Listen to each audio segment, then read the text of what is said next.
Hi, my dear followers, friends, viewers. Today I will talk you about the movie Jaws 3. I immediately want to know you what I'm going to make you see. I will show you and make you see at my personal computer all the horror related scenes from the movie Jaws 3 3D. I will make you see very, very rare documents behind the scenes of the movie. Incredible documents and much more. But first of all, let's start with Curiosities. So, Jaws 3D was released at the cinema in 1983. This time the director was Joe Alves. Joe Alves, who had been the scenographer of Jaws 2, and he also collaborated as scenographer in Jaws 1975. So, this time the screenwriters were Carl Gottlieb and Richard Matheson. Musics by not only John Williams, but also by Alan Parker. In this movie, we find the great actor Dennis Quaid, who played the role of Michael Brody, the son of the mythical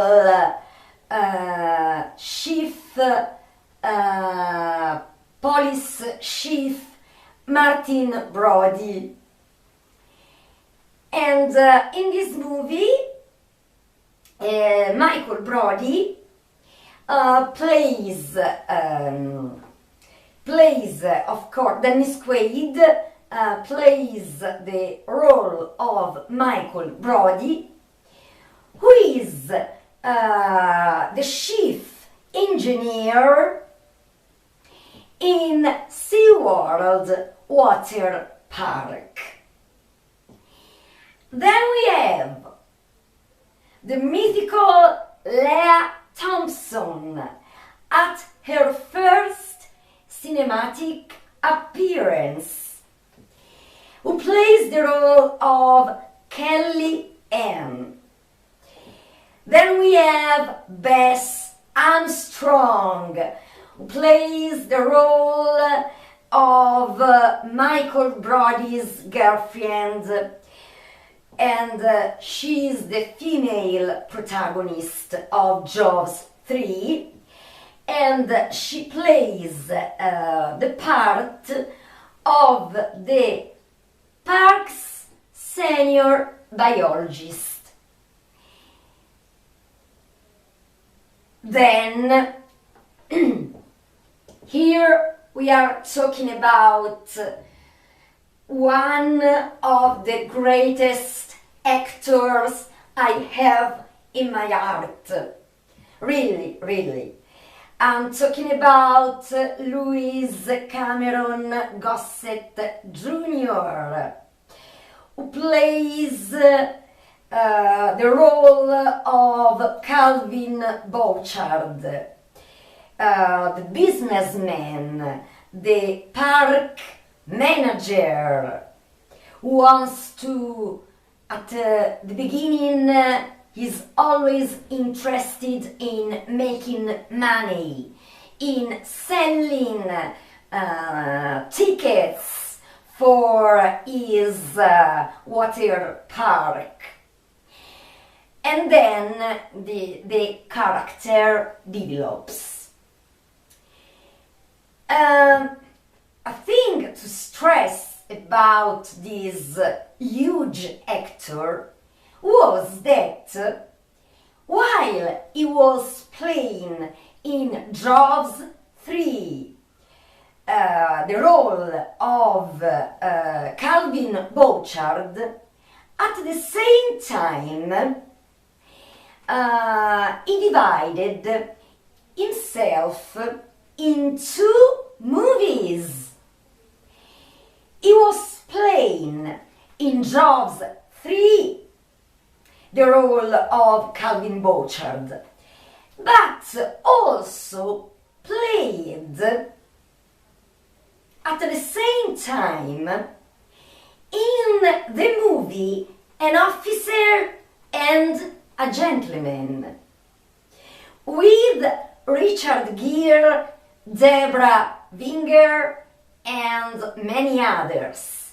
And in the movie An Officer and a Gentleman, he won the Oscar as Best Actor supporting the protagonist. So, a so much talented actor, really.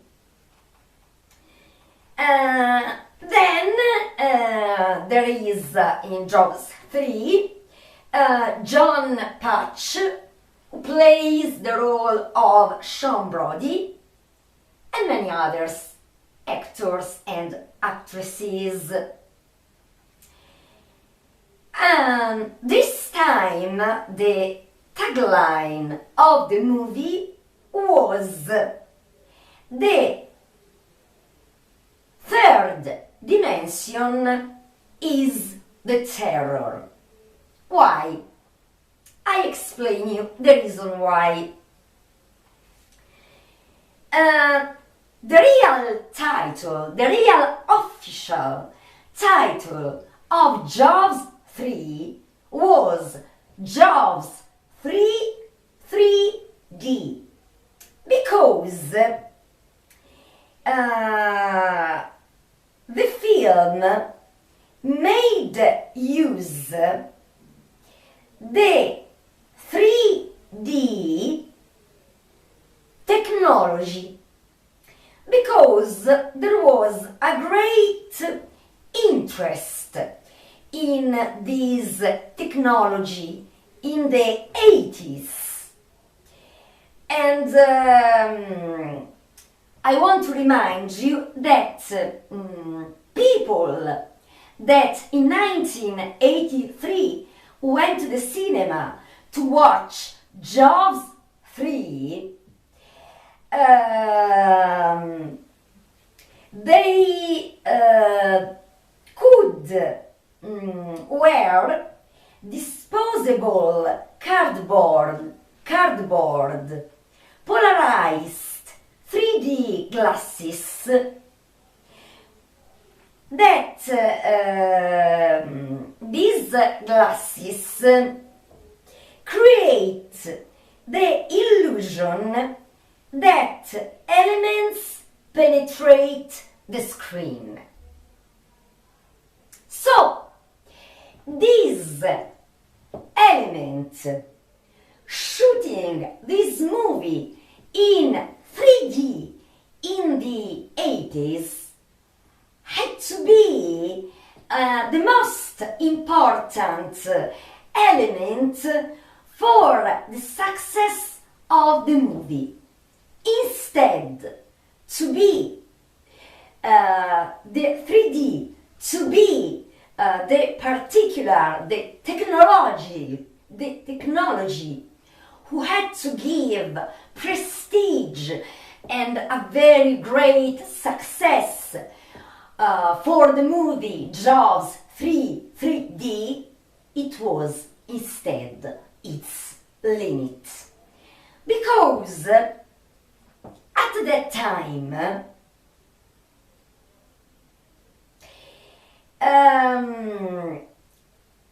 that time, 3D was ineffective in TVs.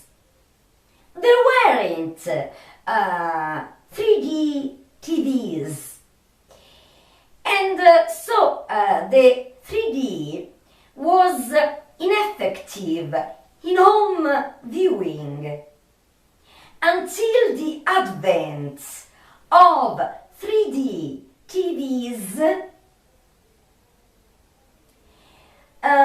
in the late 2000s. So, all the people,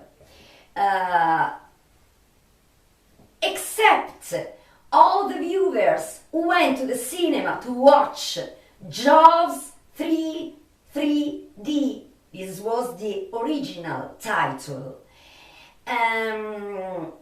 All the other people who watched the movie buying the VHS or watching the movie on TV in prime time for the first time, and then who bought the DVDs,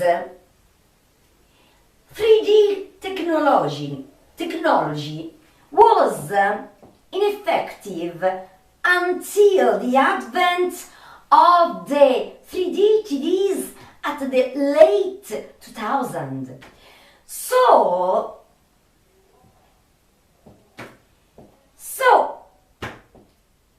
this movie aroused much criticism. There was, even if it was a massive success at the box office,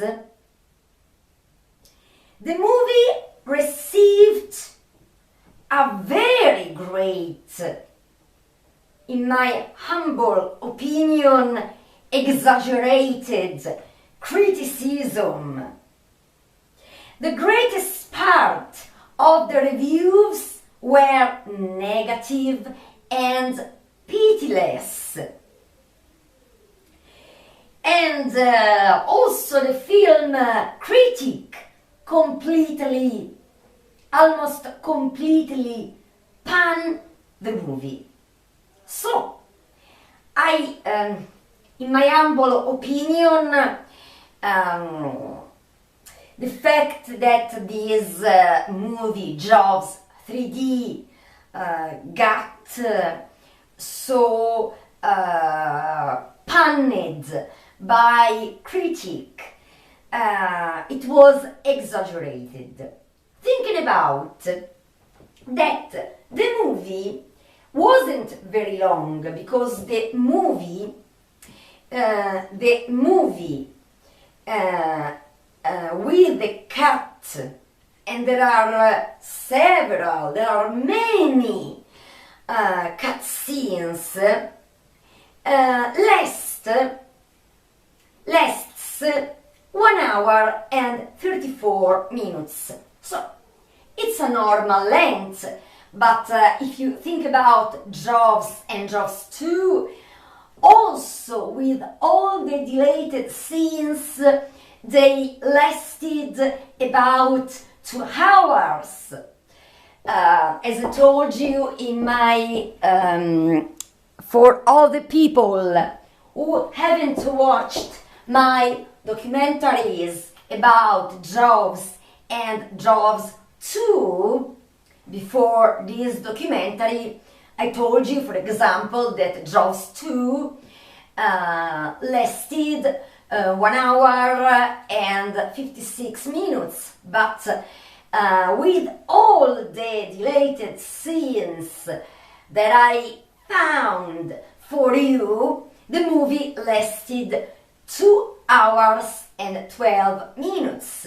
So this movie has many many minutes cut. And I think that the horror scenes, there are cut scenes, and then I will show you the cut scenes uncut. I will make you see all the horror scenes, not complete, because there have been many cuts in the horror scenes, and instead deleted horror scenes never published, completely deleted. But I also found those scenes for you, my followers, for you, my darling followers, friends, and all the viewers. If you are watching at me for the first time, you are all completely welcome. So, returning to Curiosities,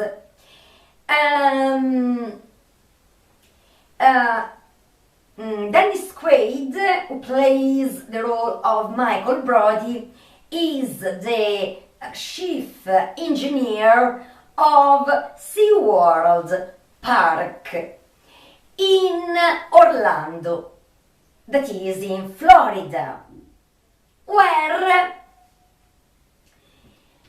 his girlfriend Kay Morgan, played by Bess Armstrong, is the park's senior biologist, who particularly loves all the animals of the park, of the water park, of course. But first of all, two female dolphins, Cindy and Sandy. This time, the other two movies, I told you that the island of Amity doesn't exist. It's a fictional island. Instead, this time, this movie has been shot in a real aquatic park. That is the SeaWorld Park in Orlando, Florida, that is a marine park. Then, of course, they adapted the real park with some different scenes. For example, the park has no outlet to the ocean, like they say in the movie. So, if you go to visit the SeaWorld Park in Orlando, be completely calm and full of tranquility. There is no risk of a shark, of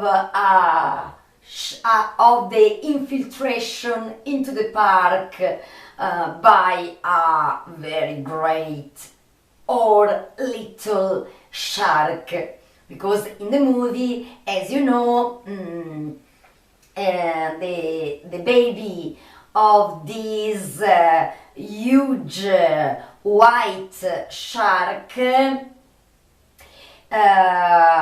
has been first he is caught and then exposed in the SeaWorld Park to the public, because the manager of the park wants to sell many tickets.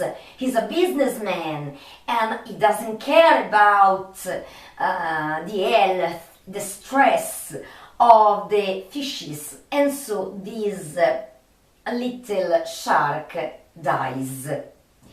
Then, so the mother of the little white shark infiltrates into the park. She's a vengeful shark and she wants to avenge the death of her little baby.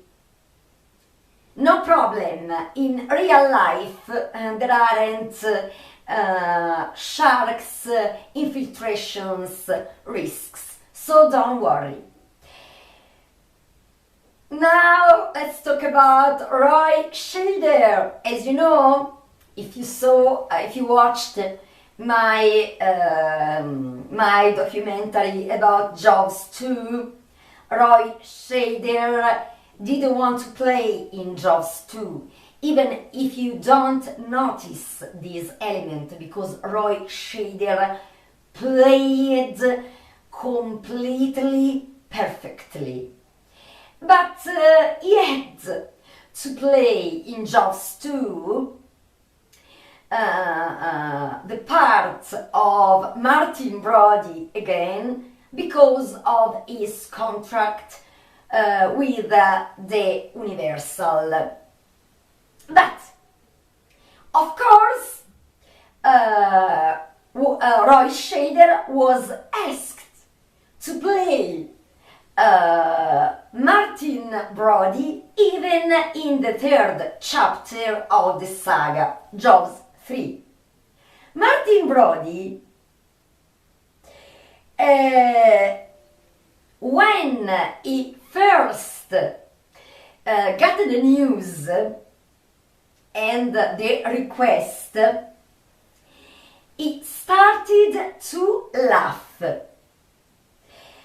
Also about the fact that the production was going to make also Jaws 3. So he refused to play in Jaws 3.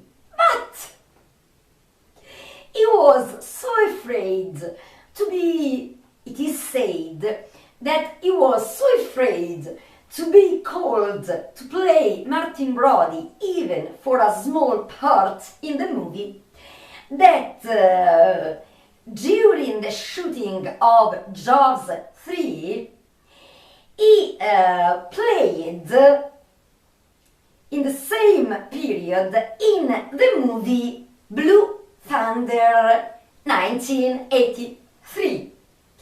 So he was completely sure not to get the risks to be called in Jaws 3.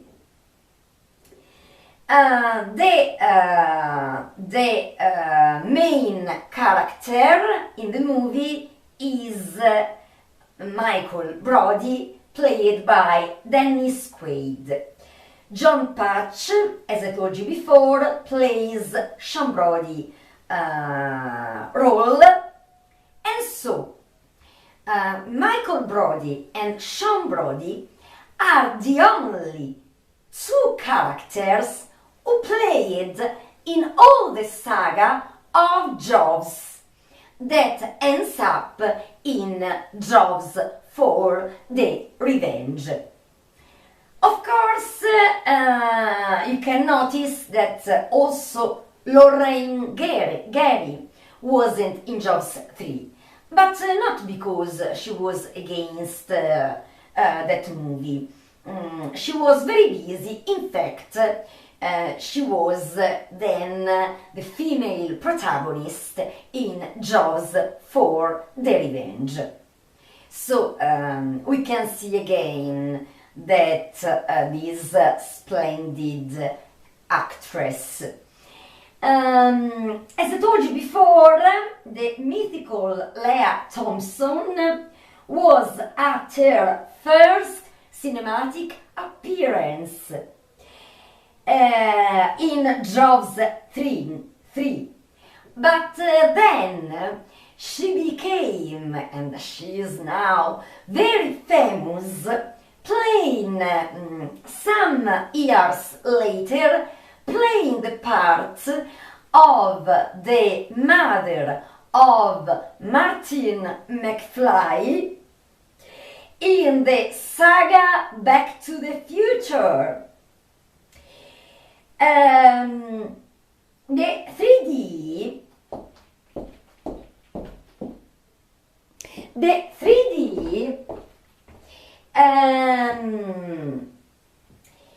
was very in vogue in the 80s, and I want to make you some examples of other movies that maybe you could not know it. Shot in 3D. For example, Friday the 13th, Part 3, Amityville 3D, and the movie,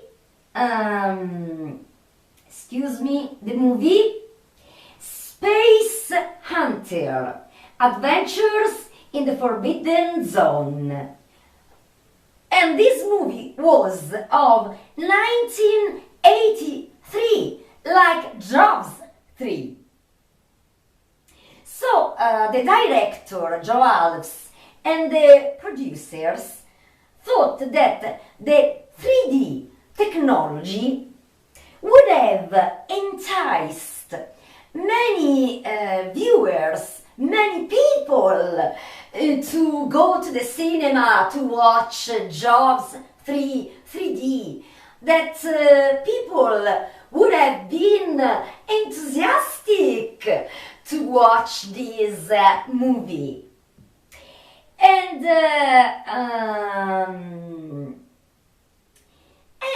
in fact, even if the movie wasn't a success like Jaws or Jaws 2, of course, but the movie have been, I immediately tell you, that this movie was at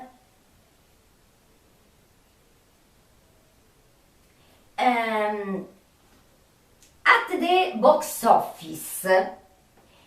He had success. So on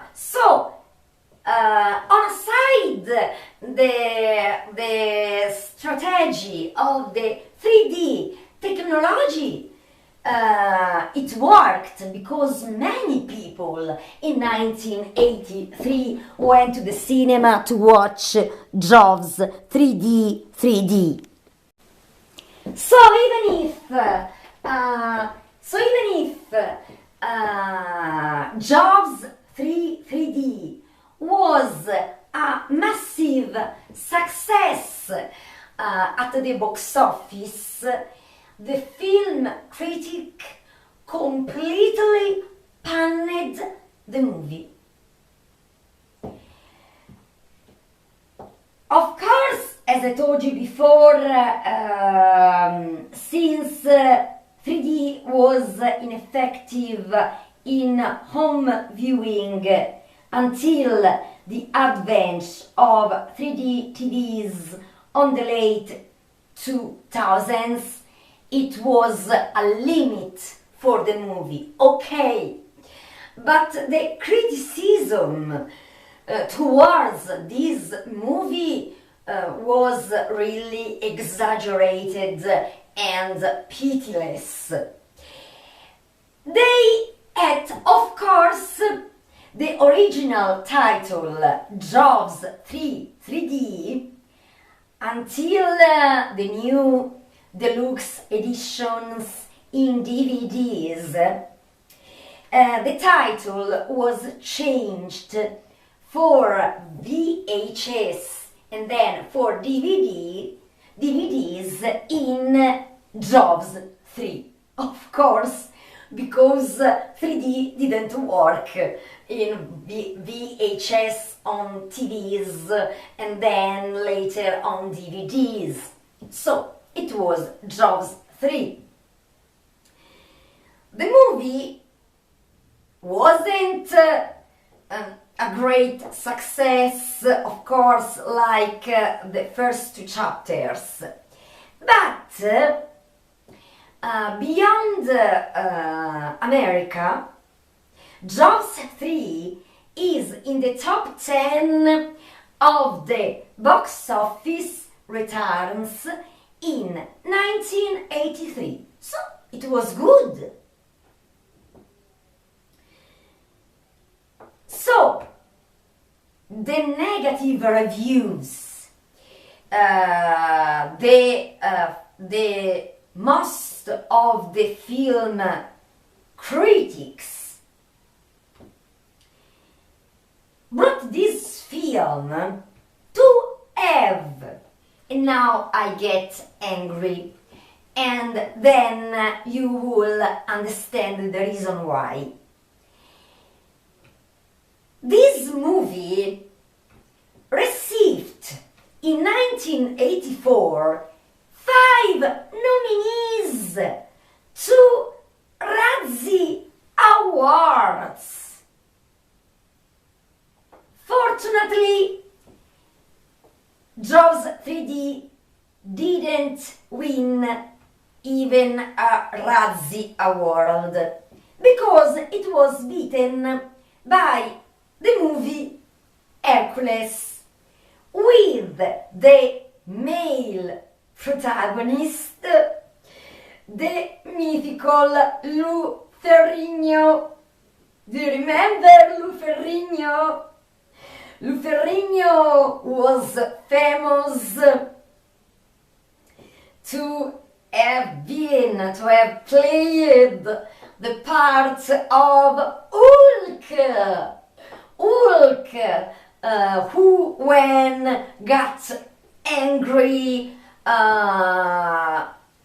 he became huge and green. And then Lou Ferrigno also played in the TV series The Incredible Hulk. So Lou Ferrigno is unforgettable. Now I get angry. The 5 nominees to Razzie Award for Jaws 3. First nominees: Worst Movie of the Year. Second nominees. No, I am really shocked. Worst Actor. Supporting. The protagonist to Louis Gossett Jr. Are you crazy? Were these people crazy? It wasn't funny at all. Because I want to remind you that Louis Cameron Gossett Jr., while he was playing perfectly, because I tell you the truth, he was the soul of the movie, the best actor in Jaws 3. They were all very good. Dennis Quaid is a very great actor, and also all the other ones. But the best one, according to me, was just Louis Cameron Louis Cameron Gossett Jr. because his character in the movie Jaws 3, as Louis himself will tell you in the documentary I will show you now, very soon, he will tell you that he's the only character that at the beginning of the movie he's the businessman who is interested only in money, selling tickets. He doesn't give a damn about anybody. But then this character develops because at some point when he realizes that hundreds people are in danger of life because there is really a huge white shark that can eat so many people. So it totally changes. So it was perfect, and without Louis, Jaws 3 wouldn't be so good, according to me. But there was Louis Gossett Jr. and at the same time he was also playing in An Officer and a Gentleman, where he won the Oscar as the best actor supporting the protagonist. And I want to remind you, as Louis tells about himself, that this incredible actor, very great, in fact he won the Oscar, Louis Gossett is a black actor. I want to remind you that especially in the 80s, in the last century, it was very hard for a black actor to win an Oscar, to win prizes, because I always start to cry when I think about the word racism, because racism is unacceptable. And so racism is disgusting and unacceptable. So when even nowadays that we are in 2023 and I hear about racism still in 2023, I think that racism is abhorrent. Racism must be eradicated. No more racism. We are all the same. No matter the color of the skin, no matter the religion or other characteristics considered different with the meaning of inferior. I don't accept it. And so, as I told you, it's I hope that racism will be eradicated. No more racism all over the world. We are all brothers and sisters. I want to remind you that in the 80s, especially in the last century, for black actors and actresses, was very difficult to win an Oscar. So, in 1983, this magnificent actor, Louis Gossett Jr., He won the Oscar as the best actor supporting the protagonist. So I'm completely shocked about the nominees as worst actor supporting the protagonist in Jaws 3. Unacceptable. Third nominees: worst director to Joe Alves.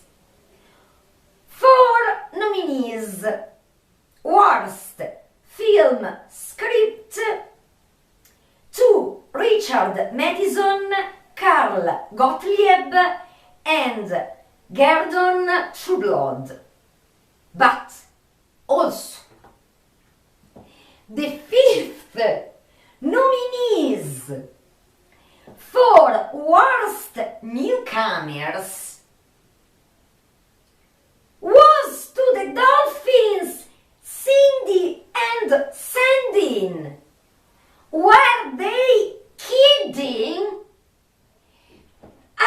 I'm completely shocked and disgusted because I think who were these heartless, evilish people who had fun to nominate, for example, Louis Gossett Jr. for worst actor and worst newcomers to the Dolphins, Cindy and Sandy. First of all, I want to tell you, and I will show you better with rare documents, that these dolphins underwent a very difficult and stressful training to be able to play, because they played in this movie. They were like people. In fact, at the end of the movie, they save the life of the 2 protagonists. So it's unacceptable because I'm sincere.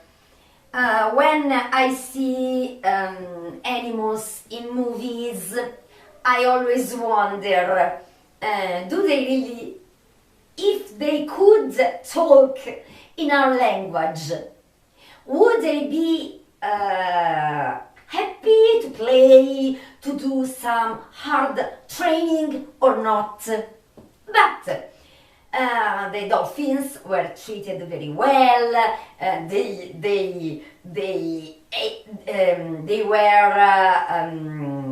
The park took care of these dolphins. They ate very much, so they were treated very well. But they were dolphins, and they underwent a difficult, hard training, as I'll show you in a few minutes. So unacceptable. Another curiosity: Joe Alves, who now is 87, few years ago stated that Jaws 3, this is a curiosity, Jaws 3 has been his first and last movie, because then he worked only as scenographer. But the thing that shocked me is his statement, because he stated that his first and last movie, Jaws 3, was really awful, also for the choice of the 3D technology. So, I wish I could tell Joe Alves, you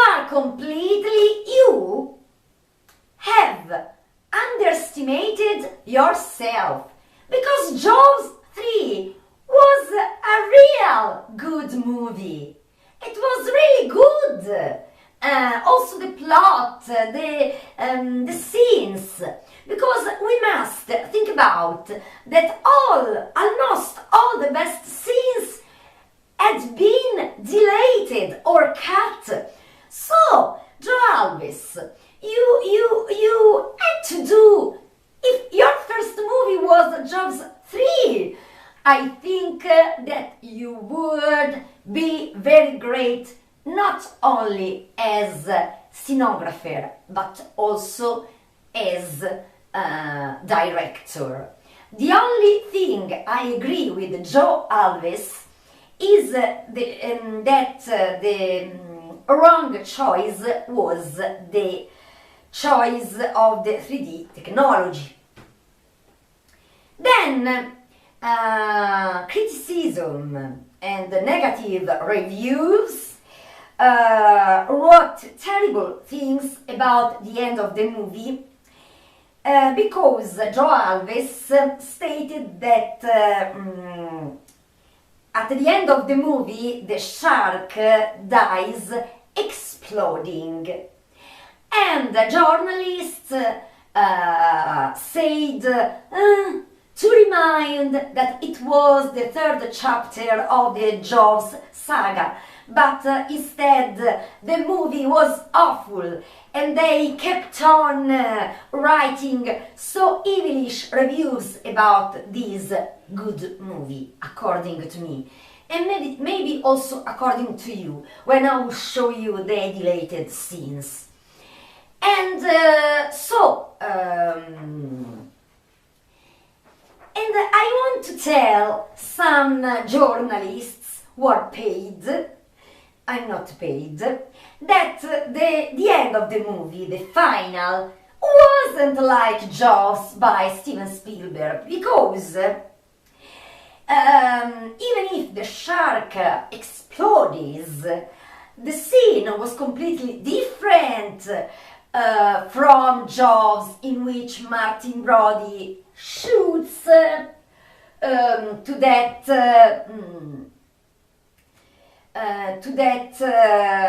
explosive the shark has in its mouth, and then it explodes. Because in the final there is a scuba diver dying, still alive, into the mouth of this huge white shark, and even if he is dying, he's still alive, and it's a very gory scene. Michael Brody sees that the scuba diver has a grenade in his hand, so he succeeds with a bent pull to rip the tab of the grenade off.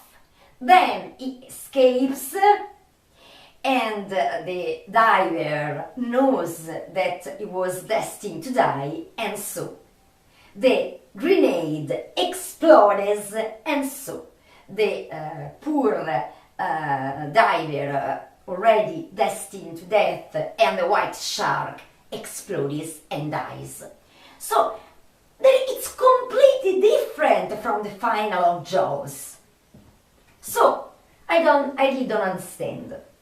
I want to tell you another curiosities, and now let's go to watch all the deleted scenes, all the horror deleted scenes by Jaws, and incredible, very rare documents.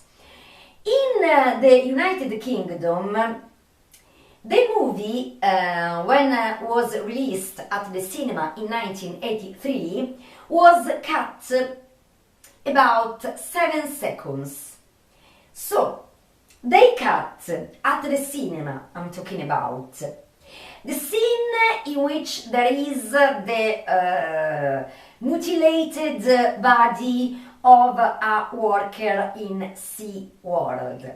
Then the scene of the diver into the jaws of the shark, that bloody scene, is 1 second shorter. And they also cut the scene of the head in the composition of a diver, that is the head in the composition, and suddenly from the mouth a sea worm gets out. That scene wasn't with the sea worm from the mouth at the cinema. Instead, I will make you see everything. But at that time, in the United Kingdom, the movie was complete, because all these scenes weren't at the cinema because of censorship. But if people who lived in the United Kingdom bought the VHS and later DVDs, they could see all the scenes. And now, let's go to watch all these horror-related scenes and much more. It's really incredible. And I want to warn you that in the very rare documents there are crude scenes, so be careful. I want to remind you, before going to show you the videos, that the subscription at my YouTube channel, My Paranormal and Mystery TV, has been for free, is for free, and will always be for free. I'm not paid to shoot this documentary, and all the videos you see in my YouTube channel, My Paranormal and Mystery TV, all the videos have been, are, and will always be for free. And now, let's go to my personal computer. Are you ready to watch all the deleted horror scenes? Yeah! I start with the opening scene in which a grouper has been decapitated by the shark. Don't worry, I want to stress that the grouper is fortunately a fake grouper. I go!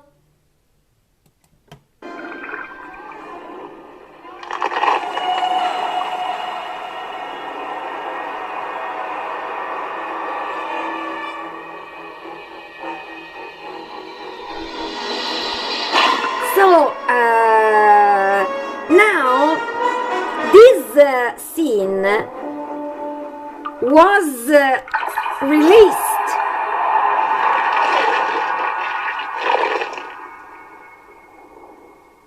This was the cut scene.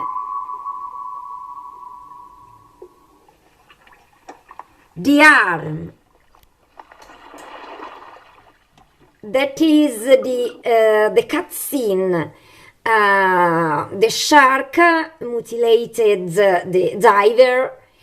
So the scene in the first editions was the shark attacks the divers, but there have been many years, and not in all the countries of the world there is the scene with the arm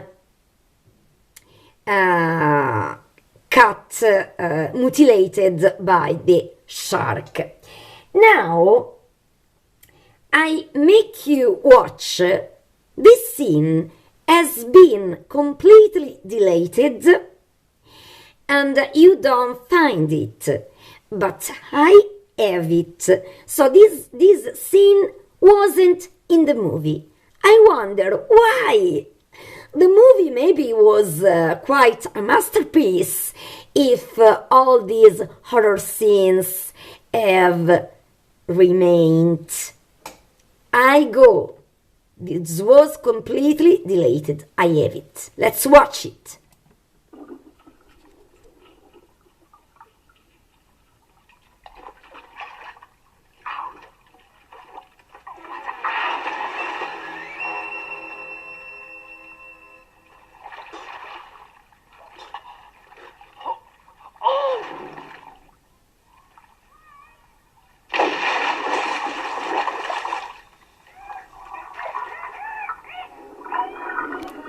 So now I make you see this other scene.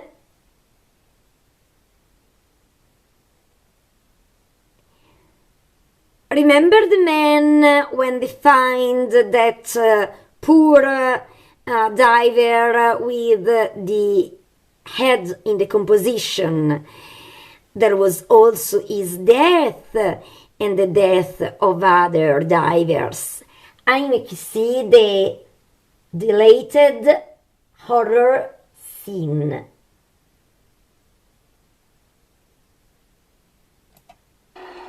We have to be sure the oxygen keeps...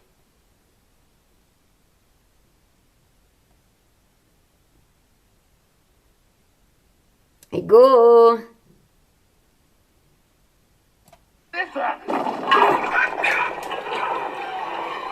Here it is.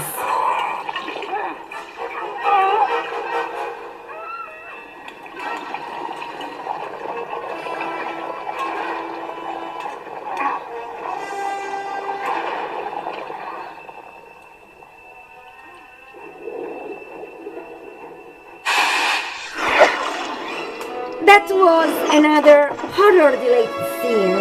And then let's go to the, I make you see, Down, Daddy. to the scene cut in the tunnel. I can tell you that the scene has been cut, not deleted. So when people in the tunnel see the cut heads in the composition floating in the water, of course there was that scene.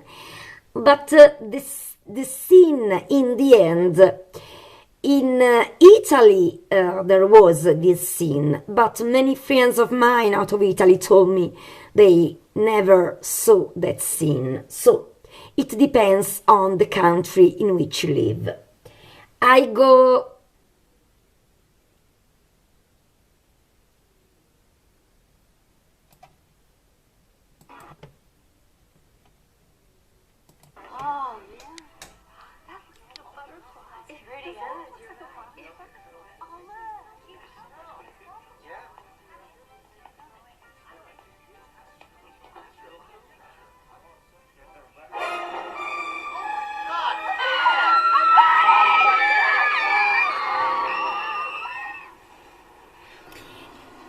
That was the scene. There was the scene of people who saw the head in the composition. But the scene of the face of the girl at the glass and the face in the composition,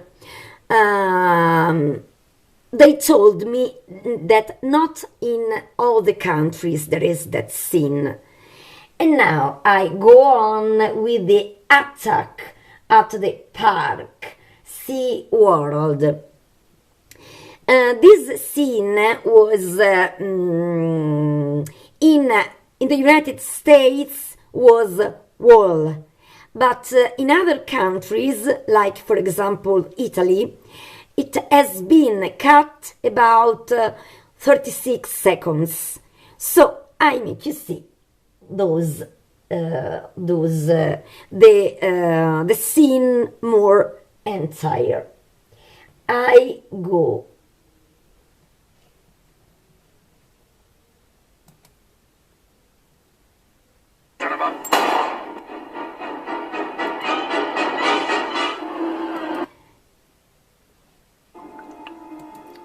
So I arrive immediately. Go, go, go, go, go. Go, go, go.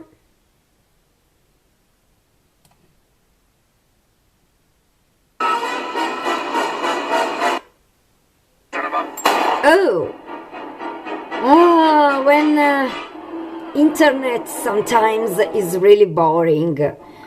I don't know you because I saved these documents, but in Italy the internet connection is very, very bad because it's not good at all. And now we are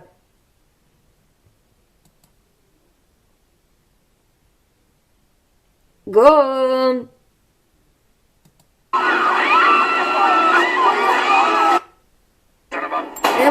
Oh wow,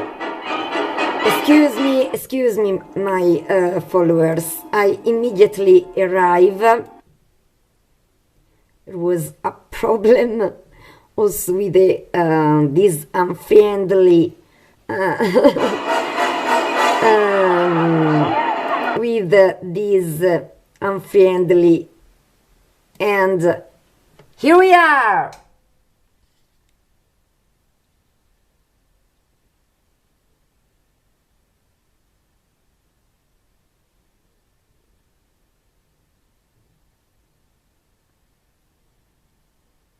This was a scene when she is in the moment in which Leah Thompson has been beaten by the shark. In the moment she's lifted up, it was cut. Now I go on. Now I make you see the I go immediately. I go.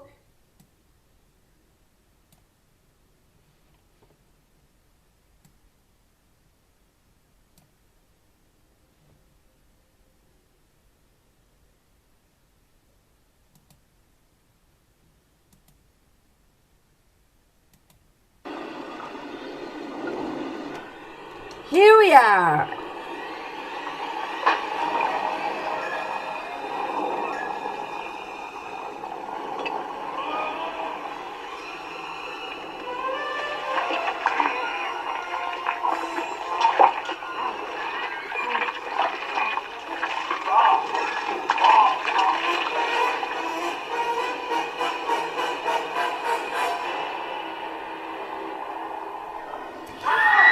That scene they told me that in the first edition in the United Kingdom, when the shark was munching the diver, was cut 1 second because the scene was very strong. But now I make you see when there is the worker in SeaWorld that the shark reduced half cut in many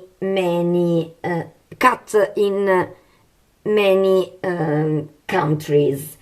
I immediately arrive.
was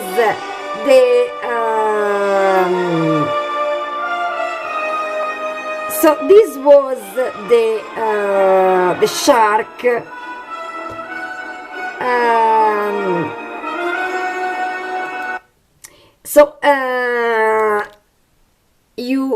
You saw the cutscene of the worker in SeaWorld reduced half and munched by the shark, and then I made you see the death of the shark, that of course is I think you agree with me, is different from the scene of Steven Spielberg. And now the forbidden scene, because it's difficult to find.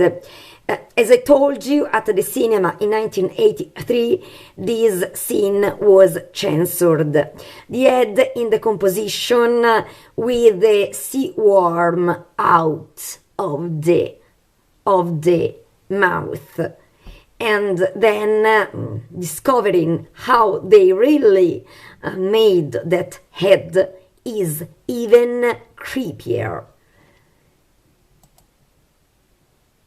I go.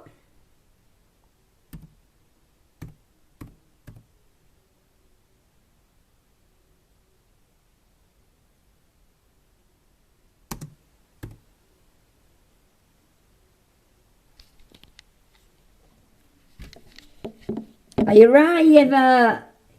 So I go. I saved this scene. And try to be quickly as I can. I promise. So,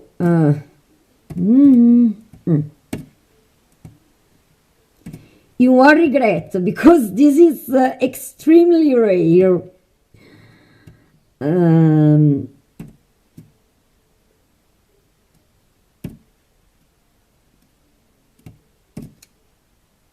Here it is.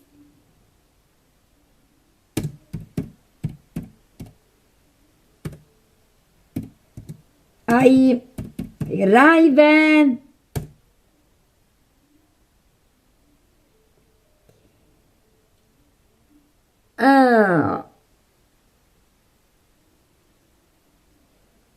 I arrive.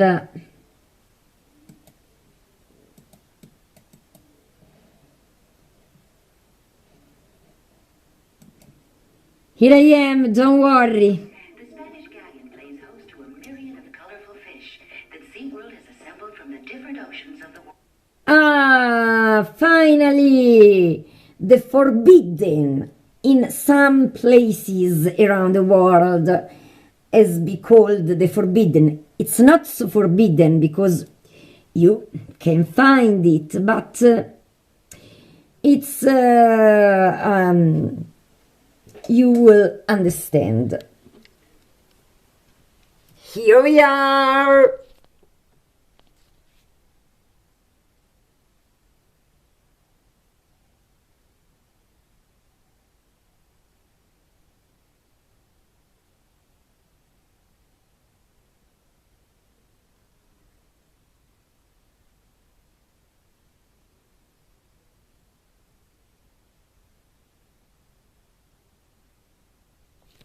This was the scene, and Dennis Quaid was really close to vomit when I will make you understand how that head in the composition was made. And now, the worst is yet to come. And now, be strong, because there is behind the scenes of behind the scenes of Jaws 3, but also real crude scenes. So be strong. I arrive immediately.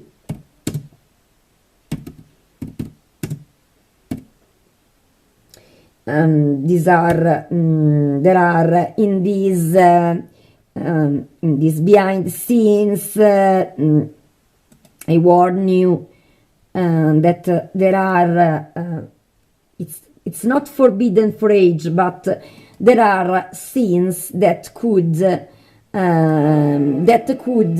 beneath the surface of the world's ocean. Disturb the sensitivity of the viewers. So I warn you.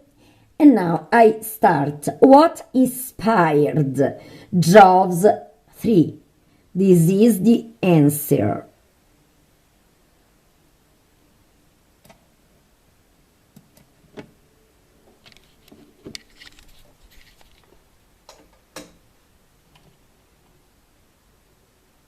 Before dark, and this one did about 11 o'clock at night.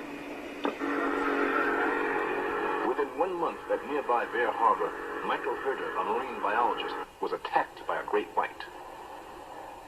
When the shark had a hold of me, it left me with several... This is true! On the top and bottom of the thigh, 4 inches by 2.5 inches deep. The lower jaw was, of course, underneath me, and so I saw the top half of the animal, the upper jaw and the eyes. And, for all the people who state that white sharks are not so aggressive. The numbers of shark attacks that have occurred off our west coast and also even down in our Florida region here, just the sheer numbers of sharks are greater at this time than perhaps in the recent past. In January 1983, a large school of black-tipped sharks infested the waters of Hollywood Beach, Florida.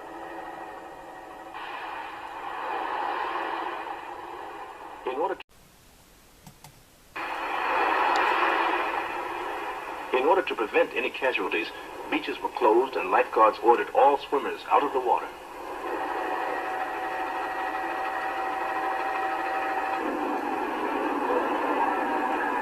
"175 miles north in Orlando is this is the real SeaWorld in Orlando.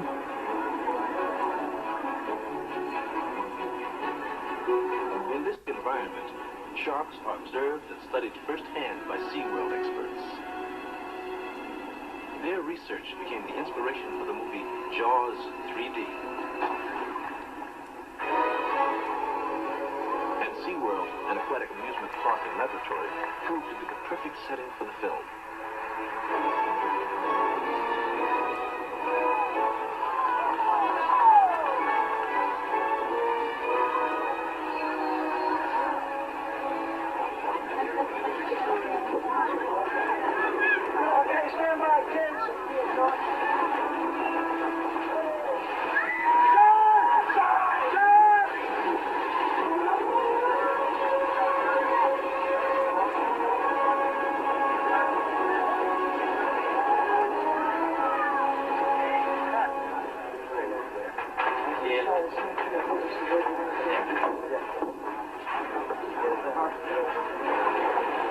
Film stars Dennis Quaid, Bess Armstrong, myself, Louis Gossett Jr., and Simon McCorkindale. Directed by Joe Alves, the production designer of the original Jaws shark. Producer Rupert Hitzig. The thing that separates Jaws 3D from the other two Jaws is it takes place as a kind of an underwater fantasy. But everything that we based our story on is predicated on a great deal of research. The biology that they've used in constructing these sharks has been very good. Just the physical proportions of the sharks, the way the sharks move, all of that sort of thing is very realistic, and it's not something that that you could come up with very easily just out of your imagination. So somebody's done their homework on a lot of this. The jaws that actually protrude from the mouth as the shark takes a bite, something that actually exists, and they work, and it's fantastic. The eyes roll back in the head as the shark bites to protect the eyes from the impact that the shark typically has when it takes massive chunks out of whatever it might be, a whale or whatever.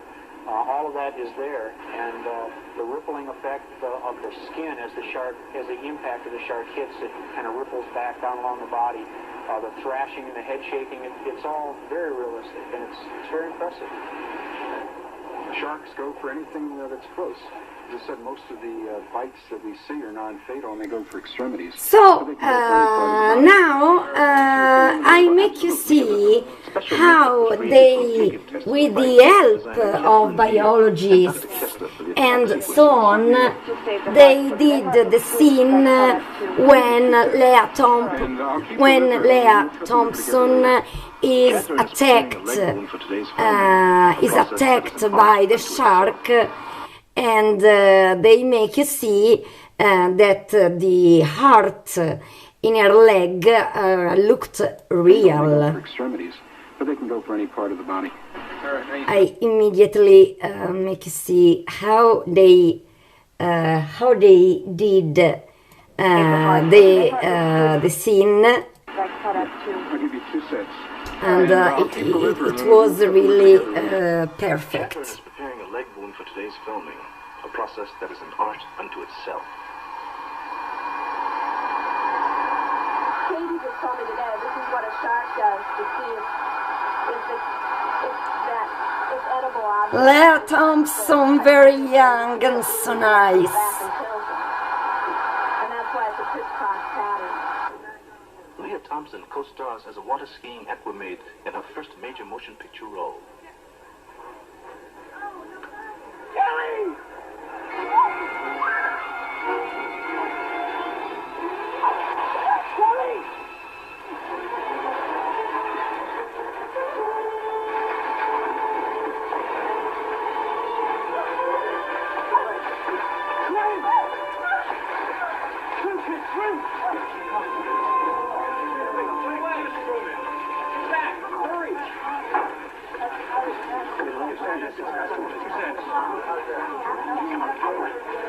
Someone put it south? Kelly, did you call an ambulance? Yeah, paramedic, you all right? Yeah. The shape of the shark's mouth is a semicircle, and it's a semicircle above and one below. And it has rows of little teeth that are about a ½ inch that go all the way around, and the razor sharp. Not only do they go all the way around, but the replacement teeth beyond it. So you have a row of very sharp serrated teeth below, sharp serrated teeth above, and when they come together, they form a very good surgical knife, literally cutting everything off above and below it.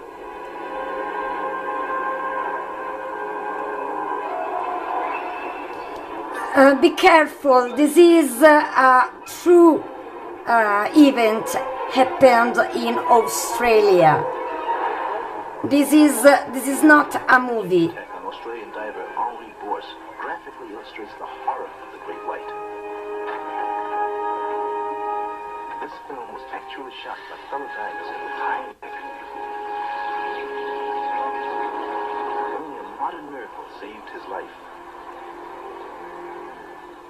Shark attacks in the movie begin with the storyboard of the director's visual concept. This was a crude image, but it was what unfortunately happened to that. And now another shocking, I will make you see, be careful. It has been a shock to me to discover how they did the head in the composition of the diver in the movie. And so be strong, because these images can disturb the sensitivity of some viewers. So be ready, it's incredible, really, really incredible. Now I go.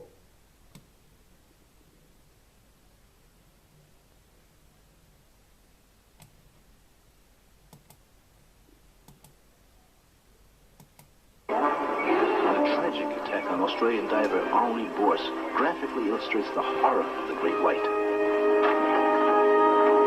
I go immediately. I make you see how the head in the composition has been done with real meat. I've been completely, it has been a shock to me. So be careful, because these real images can be disgusting.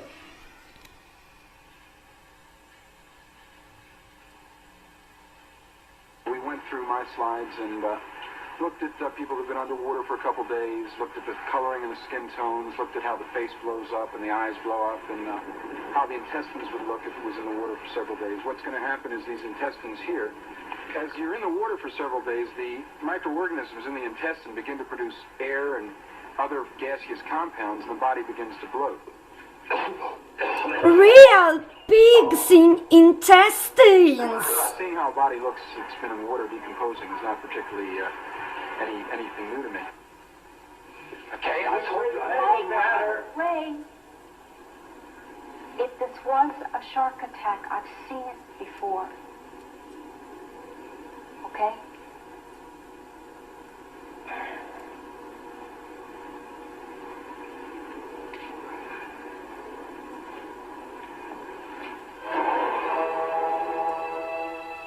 This is extremely realistic. It's gory, but it's a real effect. This is something that happens to a body. There's no way to get around it, and it's going to work out real nice. I've been really shocked. They used real pig's intestines. And now I want to make you see the hard training of the dolphins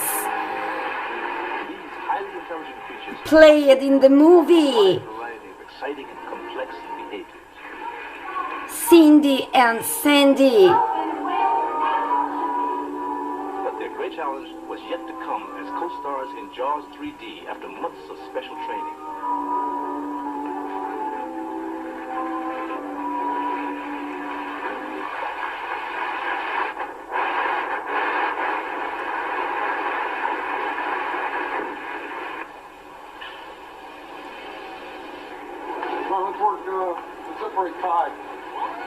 There is a special relationship between dolphins and their trainers, a bond of mutual trust and respect and friendship. Hi, Copper. You go back to target. Tactical boy. Tactical boy. Yes. You're the boy? Yes, you are. You're the good boy. SeaWorld trainers Dan Blasco and Thad Lassanack were given the task of training the dolphins Capricorn and Kai for the film. When we were first approached by the producers of Jaws to do the filming and to actually train the animals to do some of the bits in the show, we were not only challenged, we thought it would be a lot of fun too.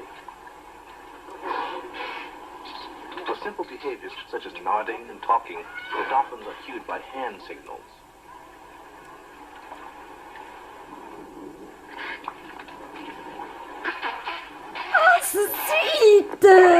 We have a whole list of dolphin behaviors that we sat down with the directors and the producers and have gone over. That list of behaviors was slightly changed according to what we thought our dolphins could do and what we didn't think they could do. Where we were going to do them was very important. Boy, guys. Here. Here.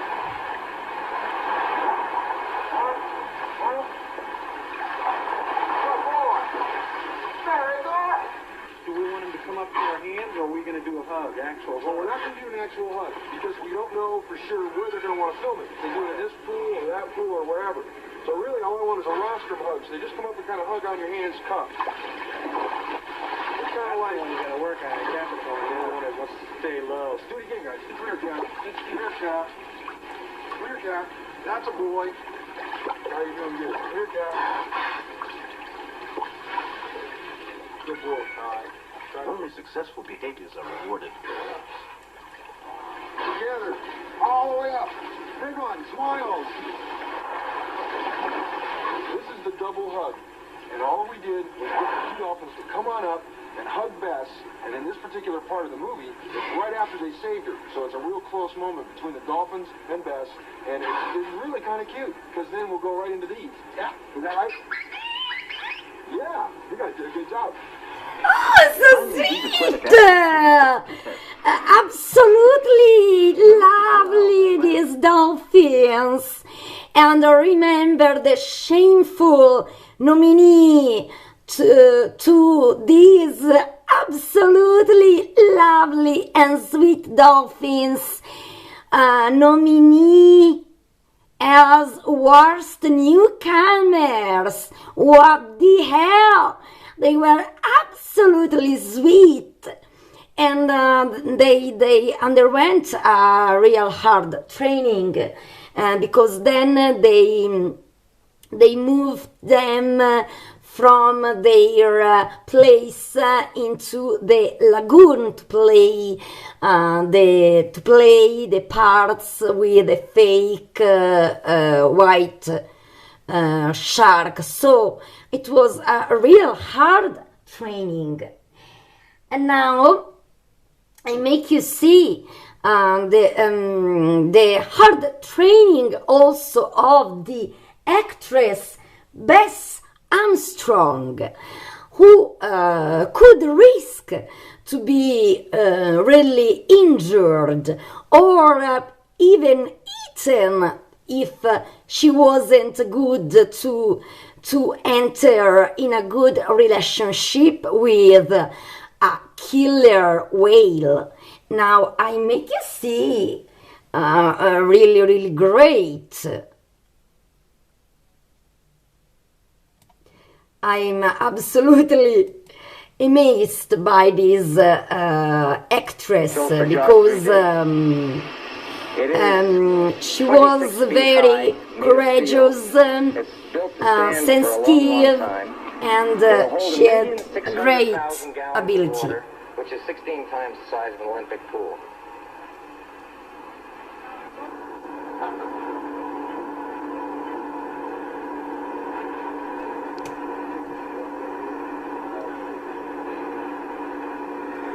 What are we waiting on now, Debbie? We're still waiting on Director Joe Alves. This was when they moved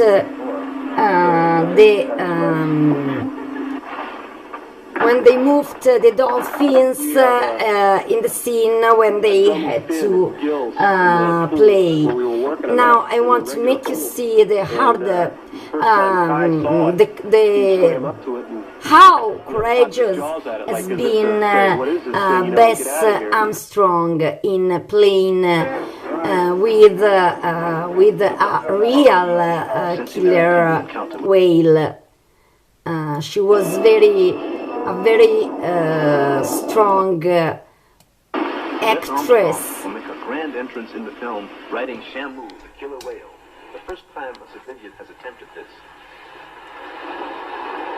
When I first got here, people who didn't know any better filled me with a lot of fears about the danger of these killer whales.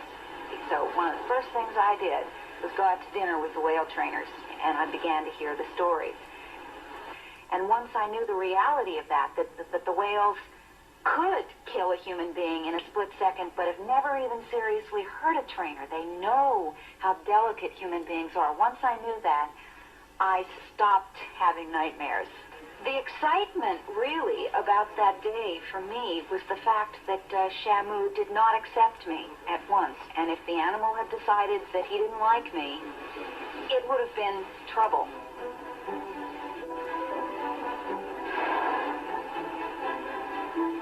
Danny, the trainer who played my assistant in the film, got in with me. We mounted Shamu together, and we decided to take several circuits around the pool together first.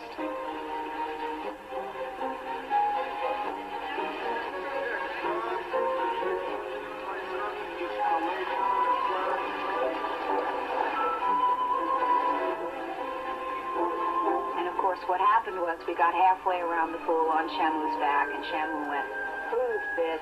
and ditched me. And therefore, I got to take part in a training session.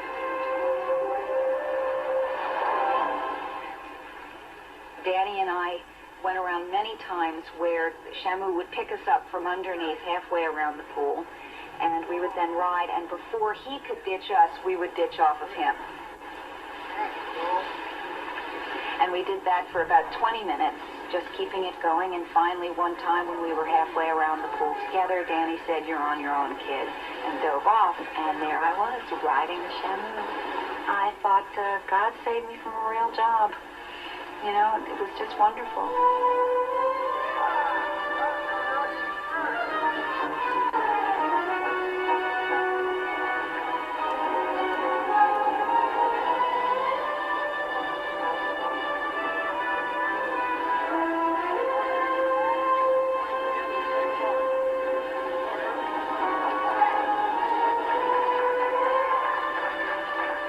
After that, I just spent every free minute that I had of every day over there with the animals. Can-Do, my little boy whale, has already grown up so much that when I went back yesterday to say hi to him, he's a different whale. They figure that when he stops growing, he's going to be 25 feet long and 18,000 pounds. And that's sort of sad for me to realize that this little friend I've made will probably be such a different animal the next time I see him. He won't recognize me, and I probably won't recognize him.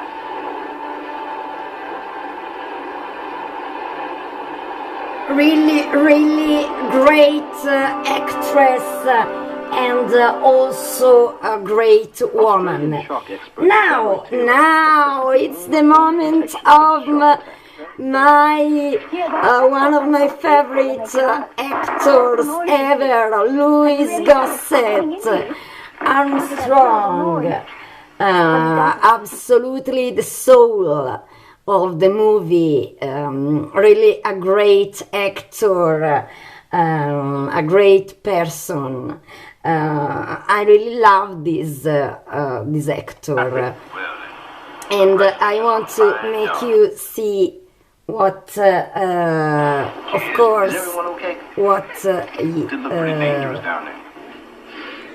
here we are. The character Calvin Bouchard that I play, we've added a thing to it. Unlike Officer and the Gentleman, it was a part. You know, I could have played it any kind of way, but this time I decided to specifically make him a black man from New Orleans. His name was Calvin Bouchard, so it was a chance to use some of the harmony grits in my voice, if you want to call it that. He had a nice flair and style. His background is he's a former athlete, and he retired after that and became a businessman. How we doing, Len? I just got today's first printouts. Today our advance sales are 3 times ahead of any of our other parks. But not unexpected, Leonard. Where's Great White right now? And he's quite entrepreneurish, very gaudy kind of show businessy kind of man. And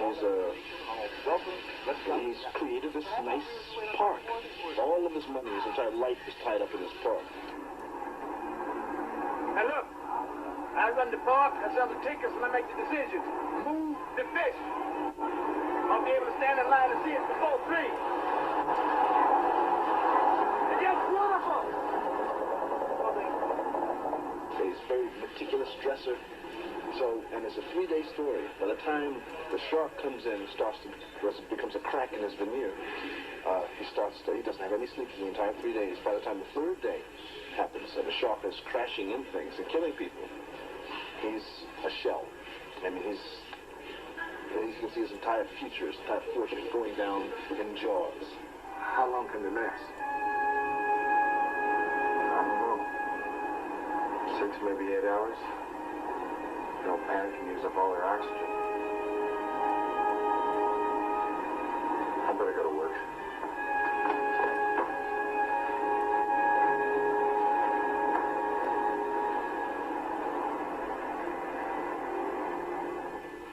So there's a big difference from beginning to end. I like that. That's what an actor wants. A change, a transition. You can go from point 1 to point 2 in a film. It's not one-dimensional, if you want to call it that. There's a full character there. So it's a pleasure to work like that. It's a challenge. Did you check the filtration pipe? No, Calvin, the current's too strong going the other way.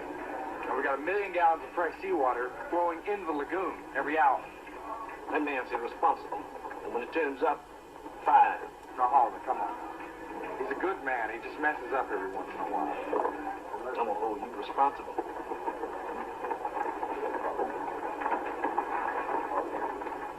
I play Mike Brody, chief engineer. So, really great actor, won the Oscar in Officer and Gentleman, Louis Gossett Jr. And now I make you see why, incredible, why they decide the choice of 3D technology wasn't. I make you see so you can judge by yourself. I immediately arrive. Immediately.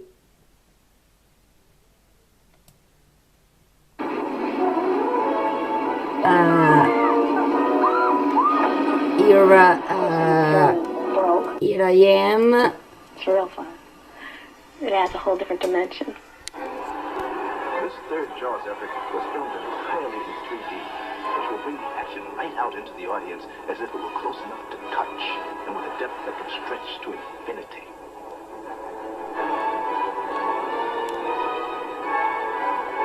Jaws 3D is an underwater adventure story set in the SeaWorld Lagoon.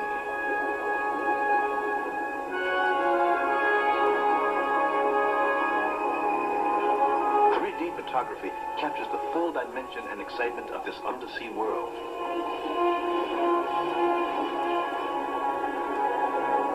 We feel this is a breakthrough film in 3D, certainly state-of-the-art. We've never seen pictures that look as well, and we know that the projection and the glasses are all going to make it very, very exciting filmic experience. In this tunnel of fun scene, a moray eel pops out of its cave.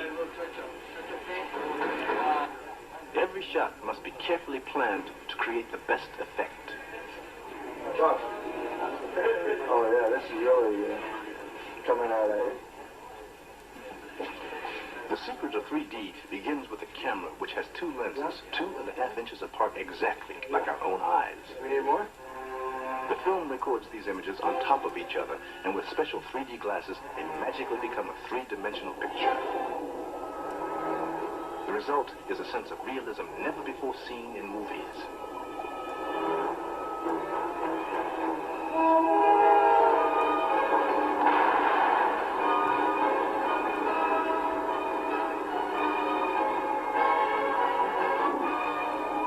When Jaws, the great white shark, attacks, he will appear to swim right through the screen, out into the theater, and attack the audience itself. Thank you so much. See you soon. Stay tuned.